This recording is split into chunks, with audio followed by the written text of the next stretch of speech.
Assalamualaikum warahmatullahi wabarakatuh. Waalaikumsalam warahmatullahi wabarakatuh.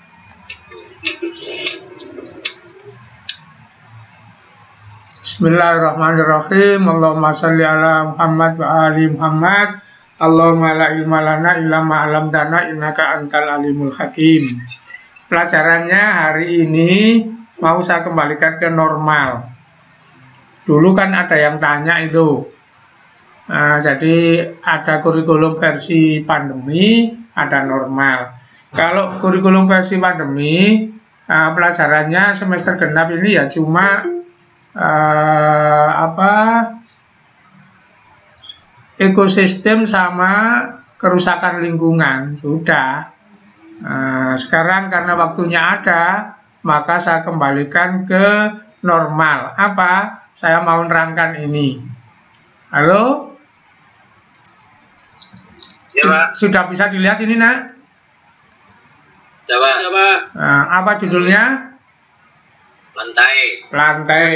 Oke, sebelum judul itu perhatikan. Itu judulnya hari ini yang kita bahas. Saya mau ke sini dulu. Bentar. Ya. Ini makhluk hidup. Dilihat dengan mikroskop seperti ini. Ini hasil penglihatan dengan mikroskop. Dia punya klorofil. Buktinya nanti ada yang tampil warnanya hijau. Nah, ini warnanya hijau punya klorofil. Tapi dia nggak boleh disebut tumbuhan. Nih. Berikutnya. Ini makhluk hidup. Kecil di air menyebabkan air hijau. Ini punya klorofil hijau-hijau. Dia bergerak aktif, tapi nggak boleh disebut hewan. Kenapa? Nggak memenuhi syarat. Kemudian ini tadi panjang-panjang di sungai itu biasanya kalau tidak di mikroskop seperti ini nggak boleh disebut tumbuhan. Kenapa? Tidak memenuhi syarat, meskipun memiliki klorofil. Oke, paham pengantarnya dari saya? Halo? Pak. Jadi ada makhluk hidup ini bergerak-gerak, nggak boleh disebut hewan karena dia punya klorofil. Ada makhluk hidup Spirogyra hijau, nggak boleh disebut tumbuhan walaupun punya klorofil karena dua-duanya nggak memenuhi syarat. Nah, terus gimana arahnya? Perhatikan ya. Nah, ini. Halo? Bisa dilihat ini? Ya, Pak. Oke, jadi begini. Dulu orang itu sebelum punya peralatan, sebelum ilmunya maju, menganggap isinya dunia itu dua saja. Apa? Plante, animal. Plante itu tumbuhan, animal itu hewan. Maka seluruh dunia makhluk hidup itu hanya dua grup, namanya two kingdom. Ternyata setelah punya alat-alat bisa diperiksa macam-macam, ada makhluk hidup yang nggak bisa masuk ke tumbuhan, nggak bisa masuk ke hewan. Contohnya jamur, fungi. Jamur itu warnanya apa? Putih. Nah, maka dia nggak bisa masuk tumbuhan. Jamur itu butuh matahari apa nggak butuh matahari? Nggak butuh matahari, padahal kalau tumbuhan butuh matahari kan gitu. Setelah sadar, ternyata jamur nggak bisa masuk tumbuhan, maka orang bagi grup 3. Grup jamur sendiri, grup tumbuhan sendiri, grup hewan sendiri. Nah, setelah ada makhluk hidup kecil-kecil lagi seperti di film yang saya tampilkan tadi, maka orang nyadar ada lagi yang nggak bisa masuk di jamur, nggak bisa di tumbuhan, nggak bisa di hewan. Nanti namanya protista. Kemudian ada yang lebih kecil lagi, nanti namanya monera. Akhirnya disepakati seluruh dunia minimal sekarang ini. Apa? Makhluk hidup dibagi menjadi 5 kerajaan. Monera, protista, fungi, plante, animal. Jadi kalau ada kecil-kecil, nah seperti ini tadi, walaupun punya klorofil, walaupun berfotosintesis, nggak boleh disebut tumbuhan. Apa ini? Kok nggak boleh disebut tumbuhan? Nah, saya filmkan. Bergerak. Terus nggak boleh disebut hewan. Kenapa? Karena punya klorofil, berfotosintesis. Nah, kan repot ini. Makanya makhluk hidup sekarang dibagi jadi seperti ini. Monera, Protista, Plante, Fungi, Animal. Disebut five kingdom. Paham sampai sini? Halo? Halo? Doni, jadi makhluk hidup sekarang disepakati berapa grup, nak? Doni? 5, Pak. 5. Disebut apa? Ada. Disebut apa? 5 itu disebut apa? Five kingdom. Begitu ya. Ada kerajaan Monera, Protista, Fungi, Plante, Animal. Nah, sekarang kita membicarakan Plante. Plante ini tumbuhan. Nah, kalau sekarang saya tunjuk, ini apanya tumbuhan? Daun. Ini apanya tumbuhan?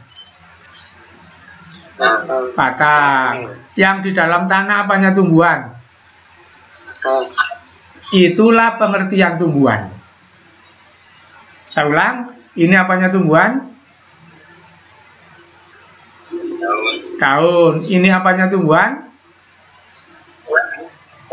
Batang. Terus yang di dalam tanah ada apa? Nah, jadi kalau ditanya, sebutkan ciri utama tumbuhan. Apa? Mempunyai?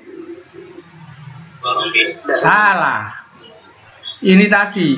Ini punya klorofil, nggak boleh disebut tumbuhan. Ayo. Nah, ayo. Tumbuhan, sebutkan apa cirinya barusan diterangkan. Punya daun. Punya daun, terus? Terus gimana? Akar, terus? Batang. Nah, itulah tumbuhan. Batang. Jadi gampang ya. Jadi tumbuhan itu siapa saja di dunia yang ada daunnya, ada batangnya, ada akarnya, maka itulah tumbuhan. Titik. Paham? Saya tanya, kenapa klorofil tadi saya salahkan? Halo? Karena ada sedikit tadi klorofil yang tadi bergerak. Karena ada makhluk hidup seperti ini nanggung, punya klorofil disebut tumbuhan, tapi dia lari-lari disebut hewan. Kan repot nanti. Maka yang begini ini bukan hewan, bukan tumbuhan, tapi protista. Oke, jadi tumbuhan itu cirinya apa tadi? Halo? Nah, itu saja. Jadi jangan cari yang sulit, cari yang gampang. Nah, mana tumbuhan itu? Kita lihat. Inilah tumbuhan. Jadi ini tumbuhan, tumbuhan, satu lagi. Ini tumbuhan. Jadi inilah tumbuhan itu, diwakili ini. Nah, maka tumbuhan saya mulai diurut, ada tingkatannya. Saya mulai dari tingkatan yang paling sempurna. Ini. Apa tumbuhan sempurna itu namanya? Spermatopita. Jadi tumbuhan paling sempurna namanya spermatopita. Apa cirinya? Punya akar sempurna, punya batang sempurna, punya daun sempurna. Jadi ada daun, ada batang, ada akar. Plus ada ini. Apa ini? Halo? Apa ini? Yang mana, Pak? Ini, yang satu tunjuk ini. Yang satu tunjuk. Bunga. Jadi tumbuhan itu apabila punya bunga, dia tumbuhan nomor 1 sudah paling sempurna. Paham maksudnya? Oke, sekarang tumbuhan tingkat 2. Ini. Daun punya, batang punya, akar punya, tapi nggak punya bunga. maka ini tumbuhan tingkatannya nomor 2. Nah, kemudian tingkat nomor 3 ini. Daun punya. Mana Pak? Ngerempel sini. Oh, nggak jelas. Iya, berarti daunnya belum jelas. Batang punya. Mana Pak? Sini. Nanti saya uraikan ini. Akar punya, tapi nggak jelas. Maka ini tingkat paling rendah. Nah, jadi kalau diurut, nanti diurut ya, tumbuhan itu tingkat rendah dulu ini. Tadi mutlak loh ya, tumbuhan itu punya akar, batang, dan daun itu tumbuhan. Maka tumbuhan pertama, akar, batang, daun belum sempurna. Itu tingkat pertama. Apa nama latinnya? Bryophyta. Tumbuhan tingkat kedua, akar, batang, daun sempurna, tapi belum punya bunga atau buah atau biji. Namanya Pteridophyta. Tumbuhan paling top, apa? Daun, batang, akar sempurna, plus mungkin punya bunga, kalau nggak bunga buah, kalau nggak buah biji, maka itu tanaman paling sempurna. Namanya Spermatophyta. Oke, saya ulang pelan-pelan ya. Ini Bryophyta. Sudah punya tapi belum jelas.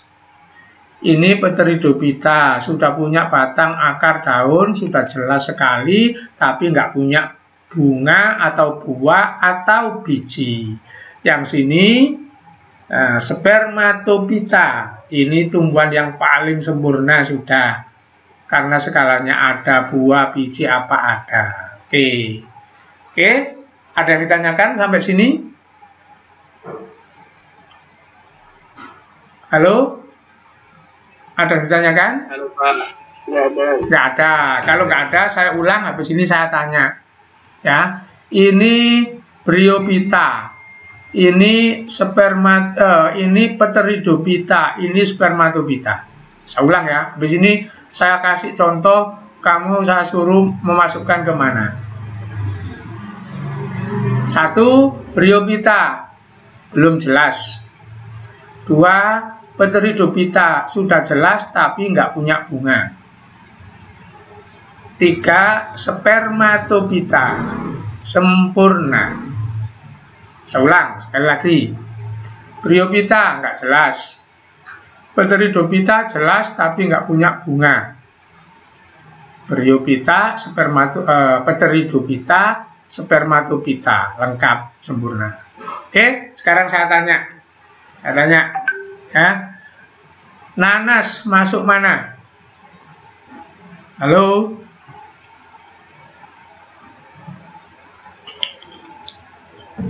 Halo? Utopia, Pak. Hah?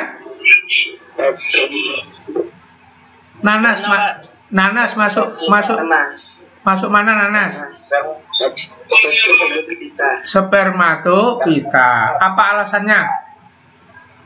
Dia punya bunga, anggota, punya batang. Nanas punya buah ya.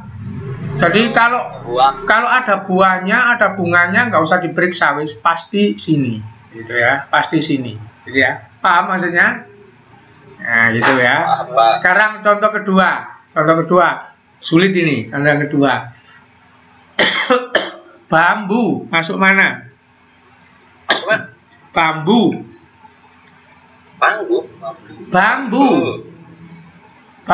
pring. Petrotopia, Pak. Dia gak punya ini bunga. Jadi ini tadi Bryophyta. Perhatikan pelan-pelan saya ngomong Bryophyta. Ini Spermatophyta, Pteridophyta. Ini Spermatophyta. Oke, saya tampilkan tulisannya, nggak enak nanti. Ini ya. Nah, perhatikan nih, Bryophyta, Pteridophyta, Spermatophyta. Bryophyta lumut, Pteridophyta paku, pakis, Spermatophyta tanaman berbiji. Nah, ini ya. Nah, sekarang bambu masuk mana? Pteridophyta, tumbuhan paku. Paku. Pteridophyta, Pak. Pteridophyta, salah nak ya. Salah. Bambu itu nomor 3. Spermatophyta. Bukannya tunas ya, Pak? Punya bunga. Kenapa? Bukannya dari tunas? Kan tunas dia. Iya, bertunas. Itu Pak rebungnya itu loh Pak. Iya, bertunas. Bambu ada buah gitu. Iya, bertunas, bambu bertunas. Terus kenapa? Sempurna Pak. Kenapa? Ada bunganya Pak. Diingat-ingat ya, definisinya tadi, pelan-pelan definisinya pelan-pelan ya. Makanya saya bilang tadi sulit. Bryophyta, apa? Tanaman yang kurang jelas, walaupun punya. Pteridophyta, sudah jelas, tapi nggak punya bunga, nggak punya biji, nggak punya buah. Spermatophyta, sangat jelas, punya buah, punya bunga, punya biji. Ketika saya tanya nanas, kamu sudah betul. Ketika saya tanya bambu, jawabannya salah. Bambu kamu masukkan nomor 2. Padahal bambu itu nomor 3. Ayo, apa yang ditanyakan?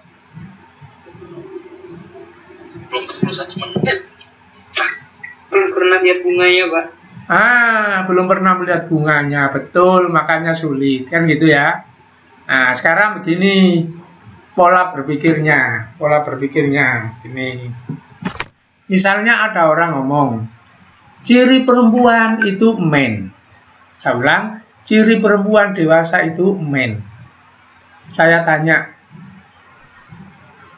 ya, jika ada orang perempuan dewasa nggak men, apakah dia disebut bukan perempuan?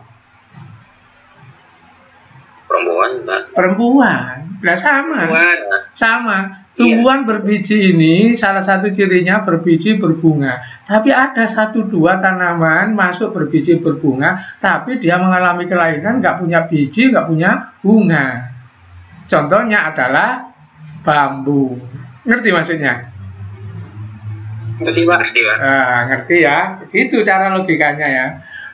Tanaman kelor kamu tahu nak? Kelor. Tahu Pak. Kelor. Nah, ada bunganya enggak? Enggak ada, tapi ada buahnya Pak. Nah, kalau ada buahnya pasti ada bunganya. Buahnya itu bisa disayur ya, kelor ya. Iya. Nah, maka untuk kelor itu kamu masukkan ke mana sini? Tunggu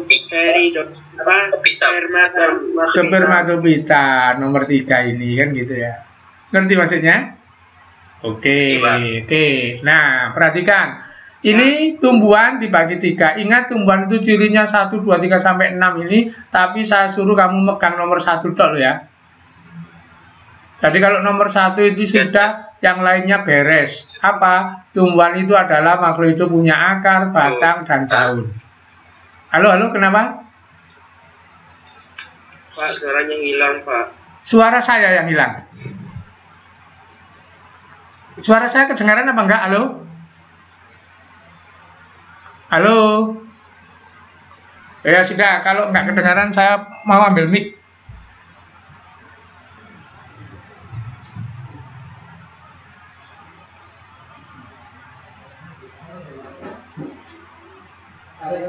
Proses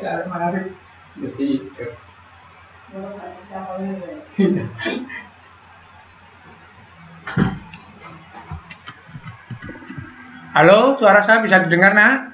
Halo? Halo? Halo?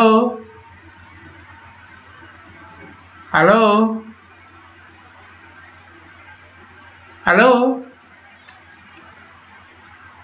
Halo, suara saya bisa didengar? Halo? Halo? Halo?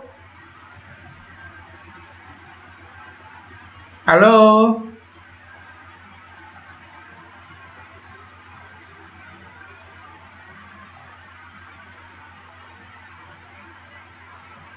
Halo, suara saya bisa didengar nak? Halo? Saya ulang ini ya, saya ulang. Bentar.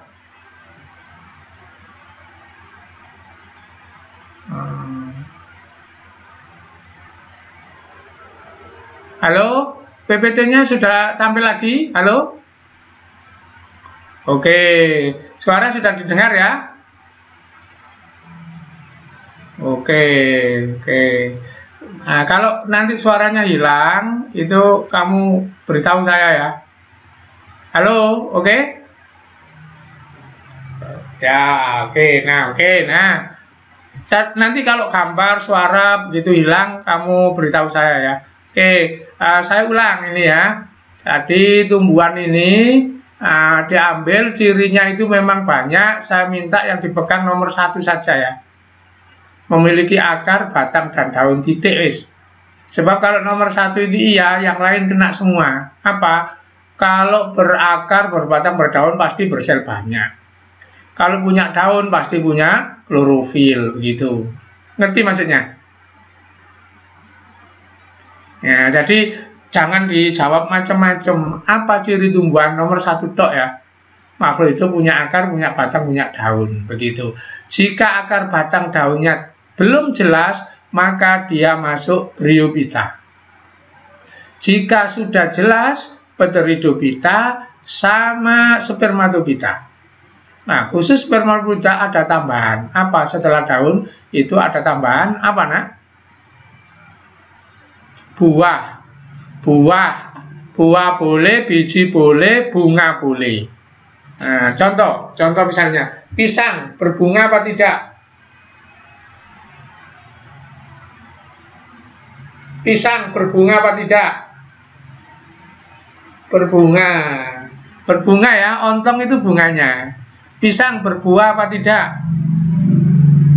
Berbuah. Berbiji apa tidak? Tidak. Nah begitu nak ya. Ya ada 1-2. Jadi begini maksud saya. Jadi nanti tanaman itu ada yang mengalami kelainan, tidak harus normal semua. Contohnya, yang berbunga belum tentu berbuah. Yang berbuah belum tentu berbiji. Begitu. Contoh sudah. Pernah makan buah naga? Ada nggak bijinya? Nggak ada bijinya kan? Ya bukan biji itu. Kalau biji itu pengertian biji bisa ditanam, itu baru biji kan gitu ya. Nah, ngerti maksudnya? Buah nanas, buahnya ada, bijinya ada nggak? Nggak ada. Lah begitu. Jadi itulah yang nanti istilahnya anomali. Maka untuk bambu masuk sini juga untuk bambu tadi. Walaupun nggak punya bunga, nggak punya buah, nggak punya biji, masuk sini juga. Oke. Sekarang kita bahas nomor 1. Apa nomor 1? Ini apa? Tumbuhan lumut. Ini kita bahas. Nah, sebelum bahas ini, saya pesankan lumut yang di buku biologi dengan lumut yang disebut sehari-hari tidak sama. Saya ulang. Lumut yang ditulis di buku biologi dengan pengertian orang sehari-hari tidak sama. Contoh, ini kita ke atas. Ini ya, ini warnanya hijau seperti benang kalau nggak di mikroskop. Terus licin, ini seperti benang warnanya hijau, nempel di batu atau di air-air. Ini orang sehari-hari nyebut lumut. Kalau di biologi ini alga. Bukan lumut yang licin itu. Nah kalau lumut gimana? Nah ini kalau lumut, perhatikan. Nah ini lumut. Nah gitu. Jadi lalu lumut yang bukan licin ya. Sekarang kita bahas lumut. Nah, tumbuhan yang pertama itu lumut. Nah ini lumut nak. Jadi kalau seperti ini kita nggak tahu. Coba saya keluarkan ini. Maka ketahuan loh, ada akarnya, ada daunnya, tapi belum sempurna. Itulah ciri lumut. Terus apalagi nanti dia berkembang dengan ujungnya ini berspora namanya. Jadi ini lumut. Jadi kalau ditanya apa cirinya lumut, sederhana saja, nggak usah sulit-sulit. Akarnya, batangnya belum jelas. Kemudian berkembang dengan punya spora. Terus ada lagi yang nggak kelihatan. Lumut itu kalau nanti ini ada air, airnya itu naik ke sini tanpa saluran. saluran di tumbuhan itu namanya silim. Jadi ini nggak ada salurannya. Terus gimana Pak airnya? Seperti air yang nempel di kertas kering, merembes difusi itu. Nah, sehingga nanti ciri lumut jadi seperti ini. Nah, satu, apabila lumut yang orang nyebut sehari-hari yang bukan di biologi itu namanya alga, itu talupita. Tidak ada akar, batang, dan daun sama sekali, itu talupita. Sedangkan lumut sudah ada loh ini, walaupun belum sempurna. Maka dia dikatakan peralian antara yang nggak punya apa-apa dengan yang akar, batang, daun jelas. Dia belum jelas, maka tengah-tengahnya ini lumut itu ya. Ini akarnya, ini batangnya, ini daunnya. Terus berspora, di kepalanya ini ada sporanya. Nah, terus ciri yang lain tidak punya pengangkut. Jadi nggak punya pipa di sini untuk ngangkut air ke atas, nggak ada. Di tumbuhan lain ada. Itulah ciri lumut. Jadi, habitatnya kamu sudah tahu di tempat lembab. Kalau di pondok kamu tahu yang banyak begini di sebelah mana? Halo? Yang ada gini di sebelah mana kalau di pondok kita itu? Halo? Di dekat di masjid, dekat tempat wudhu itu loh ya. Ngerti maksudnya? Kan banyak ini. Nah, itu.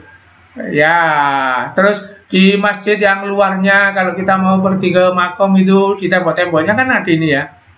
Nah, itu kalau musim begini banyak ini. Itu cirinya lumut ya. Ini jadi diulang.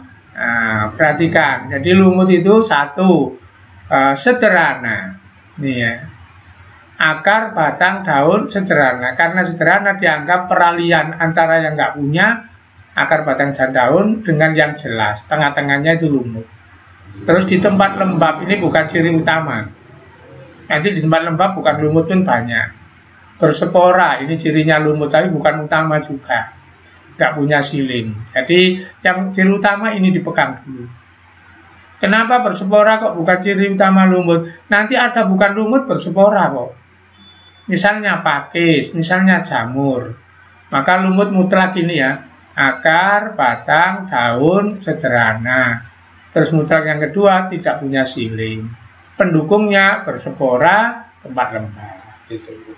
Oke, sampai di sini sudah jelas ciri lumut nak?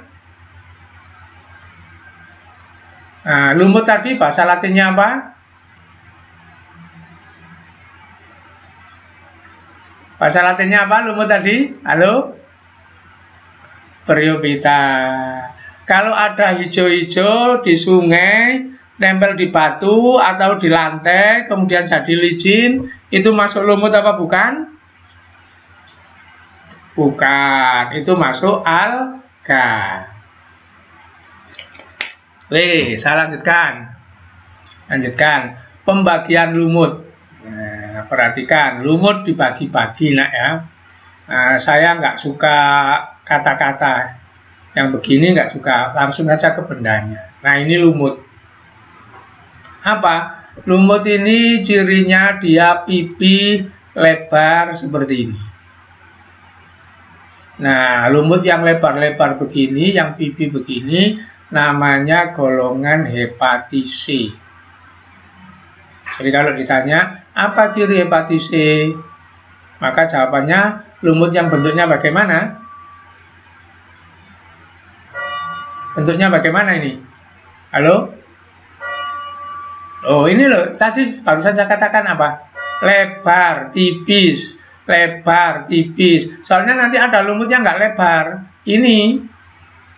Nah, ini lumut yang nggak lebar. Nanti ada lumut lain lagi. Nah, begini, seperti daun. Oke, saya ulang.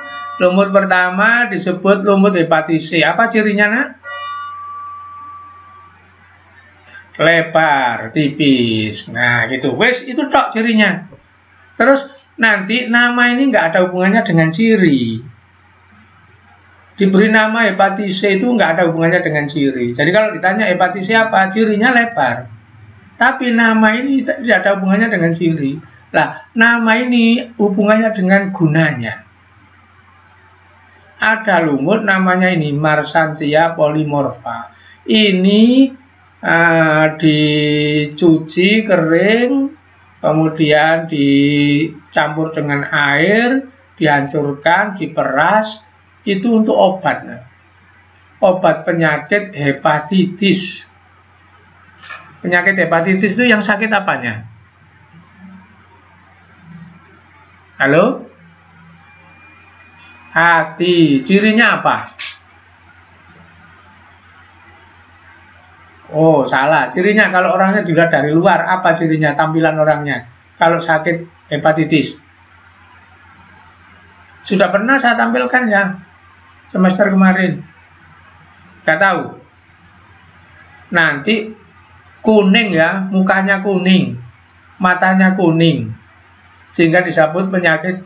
Nah, penyakit kuning itu penyakit hepatitis. Nah, itu. Jadi penyakit kuning itu penyakit hepatitis. Ya, liver itu, liver. Nah, liver, nama lainnya hepar. Maka penyakitnya disebut hepatitis. Maka karena lumut ini dipakai untuk mengobati itu, lumutnya disebut hepatitis. Oke, saya ulang. Golongan lumut yang pertama disebut hepatitis. Cirinya lebar, tipis. Nama ini diambil berdasarkan fungsinya.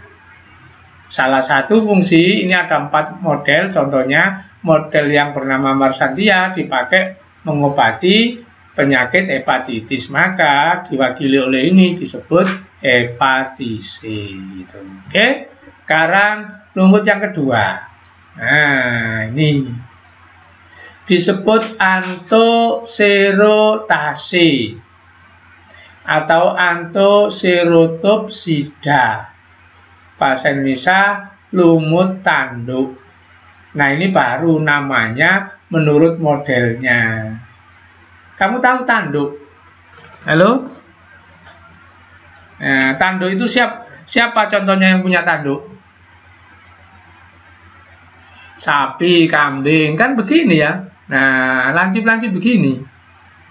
Nah, karena ini bentuknya seperti tanduknya sapi, tanduknya kambing, maka lumut yang begini diberi nama lumut tanduk. Gitu.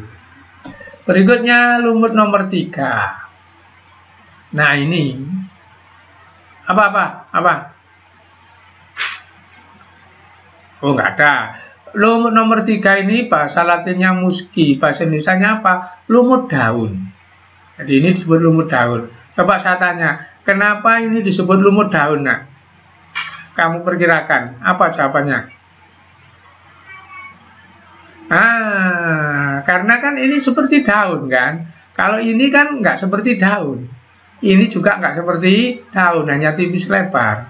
Nah, ini seperti tanaman tinggi, ada batangnya, ada daunnya. Maka lumut begini namanya lumut daun. Gitu. Oke, jadi saya ulang. Apa ciri utama lumut tadi? Halo? Ciri utama lumut. Apa? Akar, batang, daun. Sederhana, belum jelas. Berkembang biak dengan apa? Lumut berkembang biak dengan apa? Kan nggak berbunga. Berkembang biak dengan apa tadi? Berspora. Oke, berikutnya lumut dibagi menjadi 3. Nah, yang pertama lumut apa tadi namanya? Hepatitis C. Apa cirinya? Lebar tipis. Yang kedua, bahasa Indonesianya lumut apa nak? Yang kedua, lumut tanduk. Apa cirinya? Nah, yang ketiga bahasa Indonesianya disebut lumut apa? Ini tadi musci, lumut daun. Apa cirinya? Nah, itu. Oke. Nah, sekarang saya feedback. Itu yang tolong yang bunyi burungnya itu siapa itu punya burung banyak itu?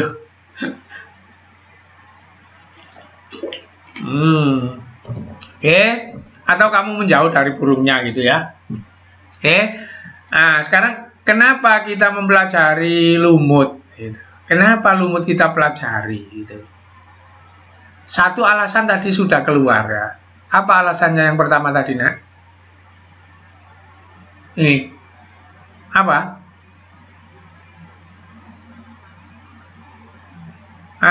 Karena bisa dipakai untuk mengobati tanaman obat. Itu satu alasan. Alasan yang lain perhatikan.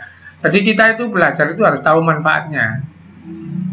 Nggak boleh nggak berguna, nggak tahu apa-apa dipelajari ya itu apa. Nah, perhatikan. Nih, kalau seperti ini lumutnya ya. Kalau nggak ada lumutnya, kemudian hujan deras, apa yang terjadi dengan bebatuan ini, dengan tanah ini? Terkikis. Berarti lumut bisa menghindari apa? Pengikisan. Apa nama lain pengikisan itu?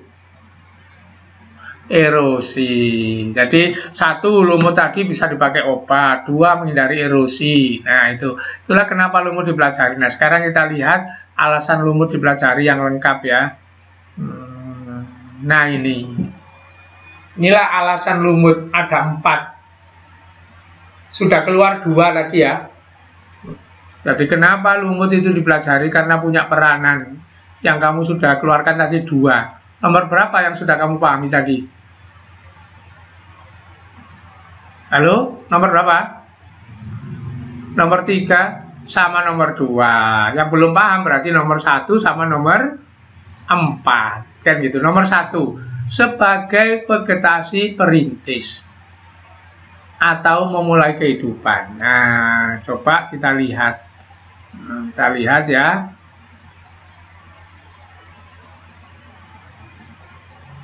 Nah, ini. Nah, bisa dilihat ini, halo? Gambarnya.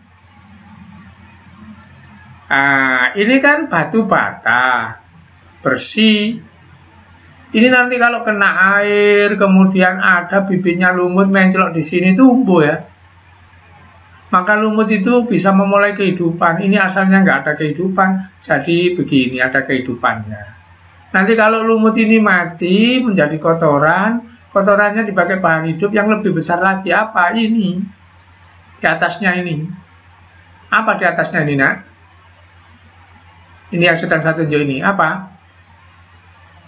Nah, rumput. Tapi ini bukan rumput ya, pakis ini ya. Pakis ini. Yang ini lumut. Yang ini pakis atau paku. Ya, ini paku. Oke, saya carikan gambar lagi. Ya. Nah, ini. Kan begini nanti. Halo? Apa? Iya, dikeringkan. Jadi ini contohnya ini ya. Jadi ini kan asalnya kering begini. Terus kalau kena hujan lumutnya tumbuh. Kemudian kalau dia lumut-lumut itu almarhum lumut mati ya, bahannya nanti dipakai hidup ini yang lebih besar lagi dari lumut. Apa? Paku atau pakis nanti bisa tumbuh rumput sehingga nanti kan kehidupannya jadi seperti ini. Ada urutannya begini. Gini kan? Jadi kalau ini lumut kemudian ini pakis kan gitu. Kalau ini mati semua nanti tumbuh rumput. Kalau rumput mati semua tumbuh yang lebih besar dari rumput. Apa? Pohon seperti ini. Kan begitu. Jadi nanti ini habis. Apa? Buktinya, gambarnya. Nah ini. Langsung saya ke sini ya. Ini kan batanya masih ada itu. Sekarang kan sudah dilingkupi ini. Jadi nggak langsung begini. Yang memulai itu adalah lumut. Maka lumut itu disebut vegetasi perintis gitu. Oke, lihat. Ada yang belum saya masukkan mungkin ini. Oh, sudah. Oke. Nah, halo, PPT saya masih bisa dilihat, Nak? Oke, jadi nomor 1 itu pengertian vegetasi perintis. Apa artinya? Memulai kehidupan yang sebelumnya tidak ada. Itu dimulai oleh lumut. Nanti kalau lumut mati, bahannya dipakai hidup, makhluk hidup lebih besar dari lumut. Gitu. Urutannya paku, habis paku rumput, habis rumput pohon, gitu ya. Oke. Nah, nomor 4 nggak usah diterangkan. Sebagai pembalut bahan bakar tanah gambut. Apa? Ini untuk orang Eropa itu kan nggak ada tanaman kapuk di sana itu. Eropa itu kan dingin, nggak ada kapuk. Kapuk itu tropis. Ngerti kapuk randu ya? Yang isinya kasur itu loh ya? Ngerti? Ya, kapas juga. Nah, beda tanamannya beda, fungsinya sama. Nah, di Eropa kapas nggak ada, di Cina ada, di Amerika ada, di Eropa nggak ada kapas. Maka orang Eropa pembalutnya itu isinya ya lumut sphagnum. Coba kita lihat lumut sphagnum ya. Kita lihat lumut sphagnum. Sphagnum nanti.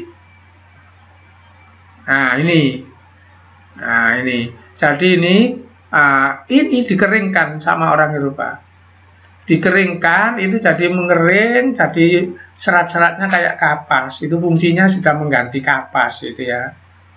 Itu karena di sana memang nggak ada tanaman kapas. Jadi itulah alasan-alasannya mengapa lumut itu kita pelajari.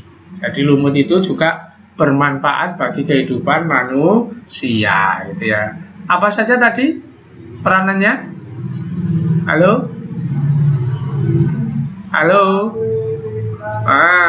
Mau mulai kehidupan. Peranan yang kedua apa tadi? Mencegah erosi. Peranan yang lain kurang 2. Obat, pembalut. Nah, sekarang kita lihat cara berkembang biaknya lumut.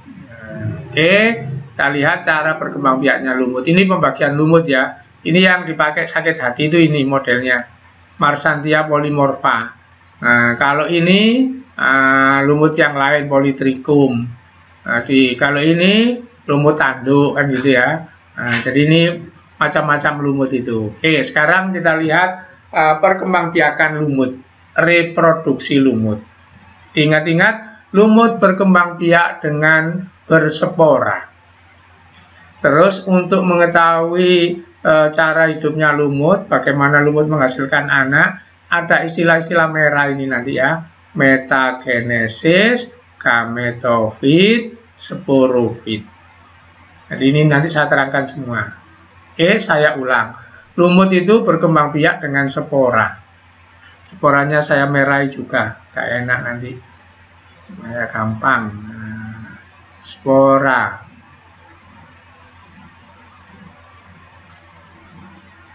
Oke. Nah, dilihat. Jadi nanti lumut itu berkembang biak dengan spora. Nah, kalau kita bahas perkembangbiakan lumut, nanti ada istilah gametos, metagenesis, gametofit, sporofit. Oke, supaya gampang kita lihat gambarnya. Nah, inilah perkembangbiakan lumut. Inilah perkembangbiakan lumut. Dimulai dari mana saja boleh, karena siklus.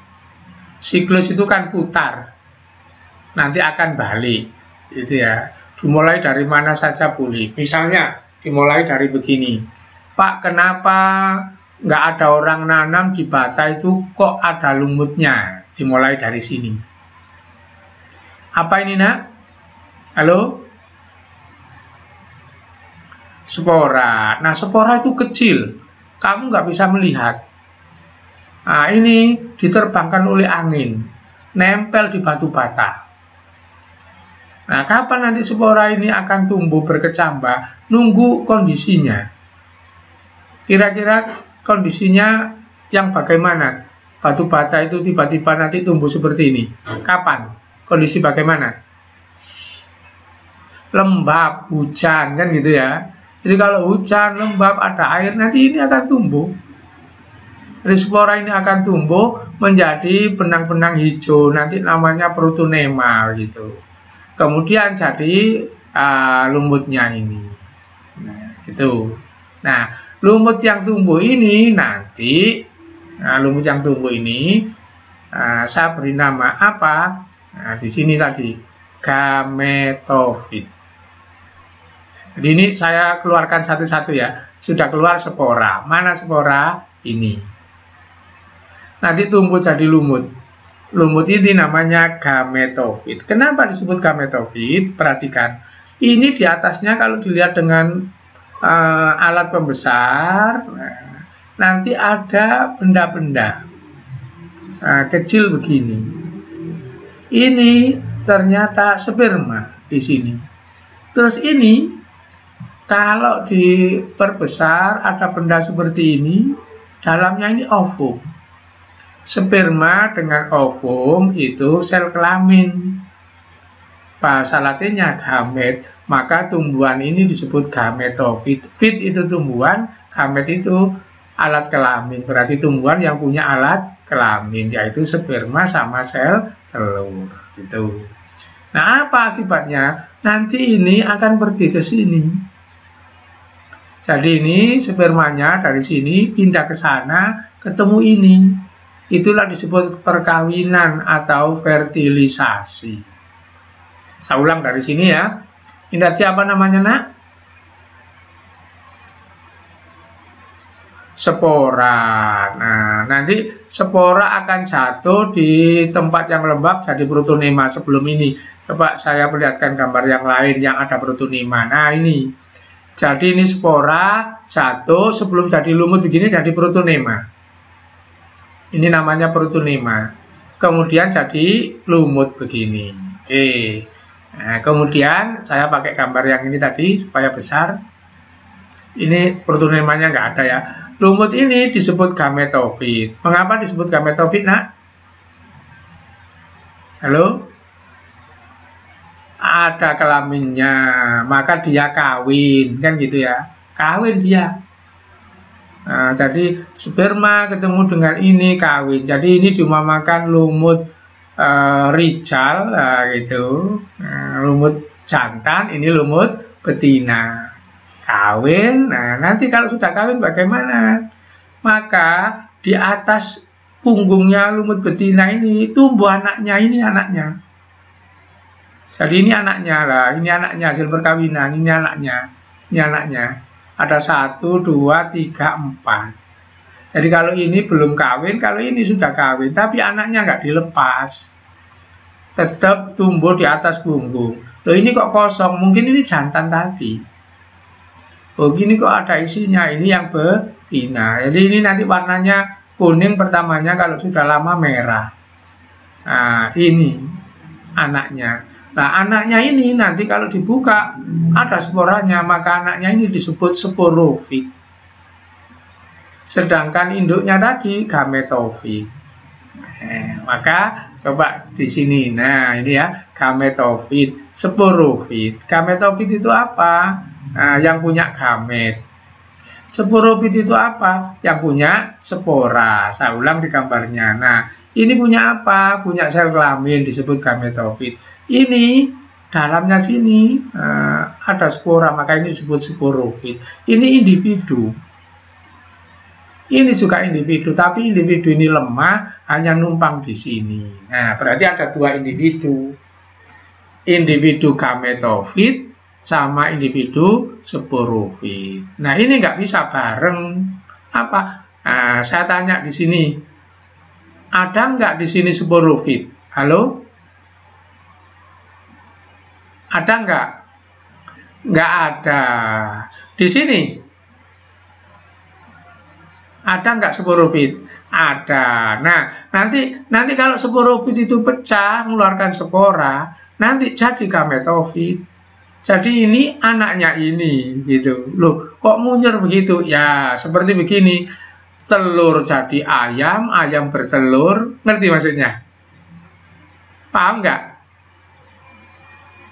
Nah, itulah nanti proses ganti-ganti begitu. Habis telur jadi ayam, ayam bertelur. Nah, itu namanya metagenesis. Nah, pergantian apa? Ini kalau ngomong bulatnya begini. Ini gametofit, kalau kawin menghasilkan individu namanya sporofit. Sporofit ini berkembang biak, nggak kawin, menghasilkan spora, nanti jadi anaknya ini namanya gametofit. Jadi gametofit itu anaknya sporofit, sporofit anaknya gametofit. Kok bulat Pak? Iya, pergantian. Jadi gametofit kalau kawin menghasilkan anak namanya sporofit. Sporofit berkembang biak menghasilkan anak pertama spora, jadi gametofit. Nah, pergantian itu namanya metagenesis. Oke, saya coba pelan-pelan kalau ditanya, spora itu apa? Spora itu apa? Halo? Bakalnya lumut, betul. Jadi spora itu bibit yang mau jadi, itu spora. Kalau sporanya jamur, ya bibitnya jamur. Kalau sporanya pakis, ya bibitnya pakis. Jadi bibit bakal, betul. Di spora itu bakal. Sporanya lumut, bakalnya lumut. Oke, berikutnya. Gametofit itu apa kalau di lumut? Individu yang apa? Individu yang apa? Yang punya kelamin. Sporofit itu individu yang bagaimana? Sporofit individu yang bagaimana? Saya ulang pelan-pelan. Spora itu apa? Bakalnya lumut. Gametofit itu apa? Individu dari lumut yang punya kelamin. Sporofit itu apa? Loh, salah. Sporofit ini individu yang apa? Nah, gitu. Jadi saya ulang, spora itu apa? Jawabannya bakal lumut. Gametofit itu apa? Individu lumut yang punya sel kelamin. Sporofit itu apa? Individunya lumut yang bisa menghasilkan spora. Nah, saya ulang, calonnya lumut namanya spora. Individunya lumut ada dua, individu gametofit sama individu sporofit. Saya ulang ya, pelan-pelan konsepnya. Nah, calonnya lumut namanya apa, nak? Spora. Individunya lumut ada berapa? Ada dua. Individunya ada dua. Individu pertama namanya apa? Individu kedua namanya apa? Sporofit. Saya ulang pelan-pelan, dengarkan ya. Dengarkan pelan-pelan. Spora itu apa? Bakalnya lumut. Kalau sudah jadi lumut, maka jadi dua apa? Gametofit. Apa? Individu lumut yang kawin, yang punya kelamin. Kemudian ada individu sporofit, individu yang bisa menghasilkan spora. Begitu. Yang kawin namanya gametofit, yang menghasilkan spora, sporofit. Nah, dua individu ini muncul bergantian. Munculnya bergantian namanya metagenesis. Paham? Kalau masih bingung, saya gunakan contoh. Misalnya ini kupu-kupu. Nah, ini kupu-kupu ya. Kemudian ini misalnya ulatnya. Kan ada individu kupu-kupu, sebelum jadi kupu-kupu itu kan ulat kan gitu ya. Kan pergantian itu. Ngerti maksudnya? Kalau di kupu-kupu namanya bukan metagenesis. Apa pergantian dari telur ke ulat ke kupu-kupu? Apa namanya, nak? Iya, nama prosesnya apa? Yang sudah diterangkan di SMP. Metamorfosis. Jadi kalau di kupu-kupu perubahan namanya metamorfosis. Kalau di lumut ini namanya metagenesis. Oke, saya teruskan kurang sedikit. Nah, ini ya. Sama dengan tadi. Lumut, ini sporanya, protonema, jadi lumut. Lumut ini gametofit. Kenapa? Karena di ujungnya ini ada gametnya. Ini menghasilkan telur, ini menghasilkan sperma, kawin. Kalau sudah kawin nanti di telurnya ini tumbuh ini, yang atas ini, seret ini individu. Maka ini namanya sporofit. Yang bawah ini kawin namanya gametofit. Jadi ini dihitung 2 nak ya. Dihitung 2. Ini ya 1. Ini sebelum kawin sendiri, ini sesudah kawin hasilnya anaknya ada di atas ini.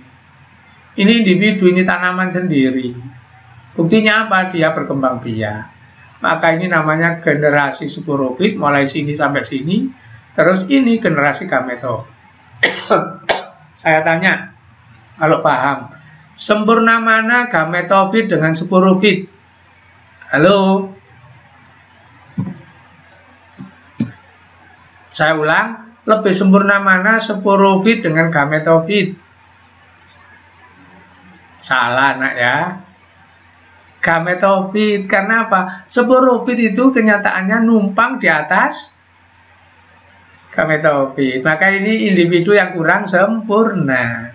Nggak bisa ini di tanah. Jadi numpang di gametofit. Gitu. Maka yang sempurna itu adalah gametofit. Oke.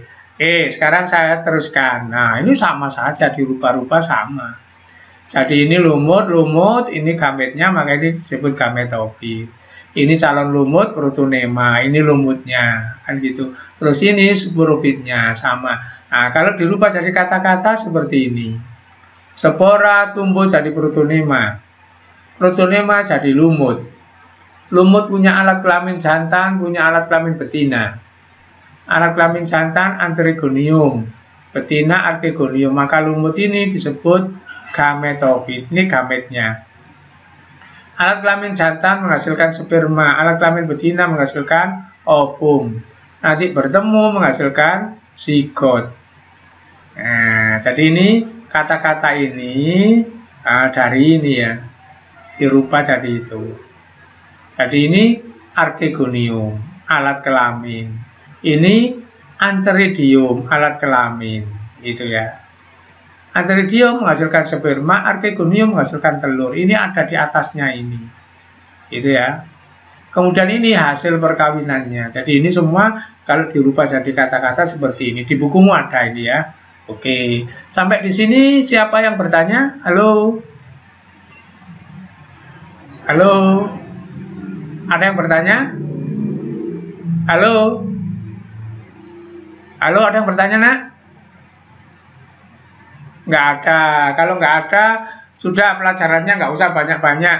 Nanti ini videonya saya kirimkan ya, yang pelajaran tadi itu. Nanti videonya saya kirimkan. Kan ini direkam, gitu ya. Ini saya rekam kan gitu. Jadi bentar, saya mau screen tool untuk absen ya. Jadi nih. Tolong karena mau saya screen tool, tolong ini wajah-wajahnya ditampilkan. Halo? Halo, wajahnya ditampilkan seperti saya begini. Oke, tampilkan semua. Yang belum, Tabhan, Husin Alatas, Khairul Asraf, yang belum. Mau saya screen tool. Kurang satu, Khairul Asraf. Oke, Khairul Asraf, halo. Khairul Asraf, saya screen dulu. Oke, bentar ditahan dulu ya.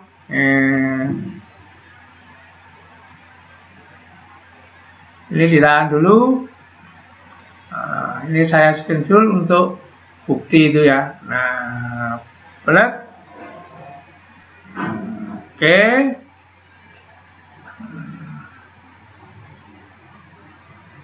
Sekarang tanggal 21 ya. Oke, sip. Oke. Terima kasih. Jadi pertemuan kita cukup sampai di sini. Nanti akan saya kirimi videonya ini. Jadi bab kita lumut sudah selesai. Berarti pertemuan yang datang kita akan bahas apa nak? Halo? Kalau habis lumut bahas apa tadi urutannya? Halo? Paku. Itulah pembahasan kita yang akan datang. Saya akhiri. Assalamualaikum warahmatullahi wabarakatuh.